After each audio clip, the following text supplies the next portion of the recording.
నిర్మాణ రంగ కార్మికుల వెల్ఫేర్ బోర్డును నిర్వీర్యం చేసేలా ప్రభుత్వం వ్యవహరించడం సరికాదని భవన నిర్మాణ కార్మిక సంఘం రాష్ట్ర ఉపాధ్యక్షులు గాసంగుల రాజు అన్నారు. సంక్షేమ బోర్డును ప్రైవేటు పరం చేయడాన్ని నిరసిస్తూ సోమవారం కలెక్టర్ కార్యాలయం ఎదుట కార్మికులతో కలిసి ధర్నా చేపట్టారు. ప్రభుత్వ తీరుకు వ్యతిరేకంగా నినాదాలు చేస్తూ హోరెత్తించారు. వెల్ఫేర్ బోర్డును నిర్వీర్యం చేసి ప్రైవేటు సంస్థలకు అప్పగించేందుకు ప్రభుత్వం చేస్తున్న ప్రయత్నాలు తీవ్రంగా ఖండిస్తున్నామని తెలిపారు. వెంటనే ప్రభుత్వం ఈ నిర్ణయాన్ని ఉపసంహరించుకోవాలని డిమాండ్ చేశారు.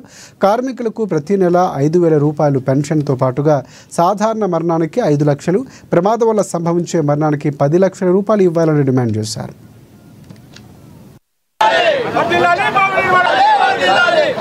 ఏటు సన్మంద భవన నిర్మాణ కార్మిక సంఘం యొక్క రాష్ట్ర పిలుపు మేరకు ఈరోజు కలెక్టర్ గారికి వినతి పత్రం ఇవ్వడానికి వచ్చినాము.